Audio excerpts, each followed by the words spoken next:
본격적인 겨울 추위가 시작되면서 유독 걱정이 많은 분들이 있죠. 네, 겨울만 되면 손발이 얼음장처럼 차갑고 저려서 실내에서도 항상 장갑과 양말을 착용하는 일명 얼음 공주들인데요. 춥지 않은 날에도 손발이 얼음처럼 차가운 수족 냉증에 대해서 얘기 나눠보도록 하겠습니다. 허두영 의학 전문 기자 나오셨습니다. 안녕하세요. 네, 반갑습니다. 네, 사실 저도 손발이 차가워서 늘 걱정인데요. 네, 이 수족 냉증은 남성보다는 여성들에게 훨씬 더 많이 나타나는 것 같습니다. 네, 저도 악수를 하다가 가끔 깜짝 놀라게 되는데요. 손이 차가운 여자분들이 의외로 많은 것 같습니다. 발은 제가 좀 만져보시지 않아서 모르겠습니다만 네. 이 손발이 차가운 수족 냉증을 고민하는 여자분들이 정말 많은데요. 이 방금 얼음공주라고 하셨는데 네네네. 참 적합한 비유인 것 같습니다. 이 수족 냉증이라고 하는 것은 별로 추위를 느낄 만한 기온이 아닌데도 불구하고 손이나 발이 지나칠 정도로 좀 냉기를 많이 느끼는 그런 증상을 말하는데요. 그리 춥지 않은 더위에 좀 신경이 과민 반응해서 혈관이 수축되면서 손과 발에 혈액 공급이 줄어들기 때문에 체온이 떨어지는 겁니다. 네, 저도 이제 손발이 차고 좀 추위에 매우 민감해서 알아봤더니 수족냉증은 또 아니라고 하더라고요. 아, 다행이네요. 네. 예. 그래서 수족냉증 그 증상과 좀 원인이 어디 있나요? 네. 이 수족 냉증이 아주 심한 경우에는 적외선 촬영 검사를 하는데요. 4도에서 6도 정도의 찬물에 한 2분 정도 손을 담그고 이 체온의 변화를 살펴보면은 이 왼쪽 손을 보면 체온의 변화가 급격하게 바뀌는 것을 보실 수가 있는데요. 수족 냉증은 정상은 비슷하지만 그 원인이 여러 가지로 다를 수 있기 때문에 그 원인을 잘 관찰해야 됩니다.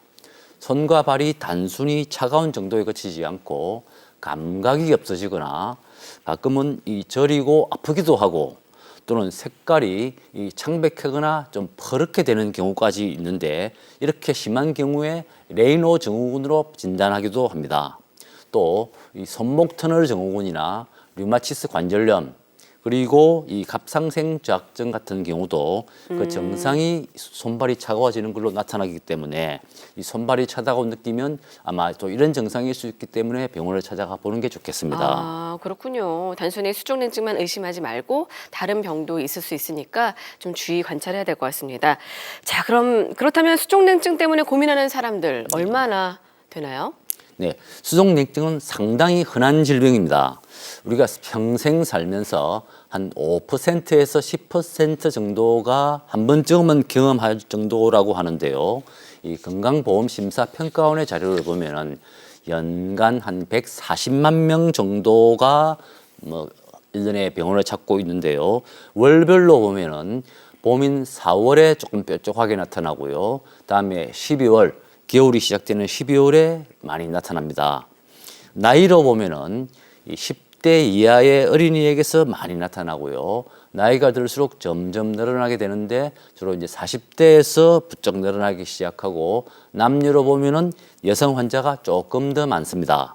그림을 보시면 여성 환자가 그렇게 많은 것 같지 않지만 네. 이 손발이 차다고 해서 굳이 병원을 찾지 않기 때문에 통계에 잡히지 않을 뿐이라고 합니다. 대체로 수족 냉증은 전체 유병률이 한 12% 정도인데 여성 환자는 남성 환자에 비해서 한 5배 정도 많다고 보고되고 있습니다. 근데 특히 이렇게 또 여성에게 수족냉증이 많이 발생하는 원인은 어디에 있어요? 네. 여성은 아무래도 이제 아기를 낳은 뒤에 또 네. 폐경을 하거나 하면은 갑자기 수족냉증을 겪는 분들이 많다고 합니다. 특히 40대 이상 중년 여성들이 그런데요. 임신, 출산, 폐경 같은 여성만의 경험으로 인한 호르몬 변화가 주 원인이라고 합니다. 또 설거지나 청소, 빨래 같은 집안일 때문에 오랫동안 손발을 차갑게 노출하는 경우가 많고 또 짧은 소매나 짧은 치마로 이 수족 냉증에 취약한 경우가 많이 생긴다고 합니다. 또 수족 냉증이 심한 여성은 손이나 발이 찬 정도에 그치지 않고 무릎이나 아랫배까지 찬 그런 경우도 많다고 하는데요. 네. 앞에서 설명드렸지만 수족 냉증이 다른 질환의 증상으로 나타나기 때문에 조심해야 한다는 겁니다. 이 수족 냉증은 아까도 말씀드렸지만 손목 터널 증후군 네. 또는 류마티스 관절염 또는 갑상생 자극증 이런 질병들은 모두 여성에게 흔한 겁니다. 그러니까 손발이 차다고 단순히 이 수족냉증으로 여기지 마시고 이런 질병의 증상일 수 있으니까 전문의를 찾아보시는 게 좋겠습니다. 네. 앞에 이제 도표에서 봤는데 12월에 환자가 제일 많던데요. 네. 지금 이제 12월 아닙니까? 그래서 수족냉증 예방하는 방법이 있을까요? 네, 이 수족냉증의 원인이 다양합니다. 이 혈액순환을 방해하는 모든 것들이 다 수족냉증의 원인이 될 수 있는데 네. 특히 흡연이 제일 위험합니다. 이 담배를 피면은 체온이 떨어진다고 하는데요. 이 말초혈관이 쪼그라들어서 혈액순환을 방해하기 때문에 그렇습니다. 흡연은 절대 피해야 하고요. 또 마른 사람에게 수족냉증이 많습니다. 아무래도 이제 근육량이 적으면 기초 대사량이 작아서 체온이 떨어진다고 합니다. 그러니까 이자들이 수족냉증이 많은 이유는 근력 운동을 좀 더 할 필요가 있다고 보겠습니다. 또 말라도 문제지만 뚱뚱해도 문제입니다. 이 뚱뚱해져서 몸속에 체지방이 쌓이면 그 노폐물 때문에 혈액순환이 방해를 받는다고 하니 비만해지지 않도록 좀 관리하실 필요가 있겠습니다. 네, 우리 몸은 체온이 1도만 내려가도 면역력이 30%나 떨어진다고 합니다.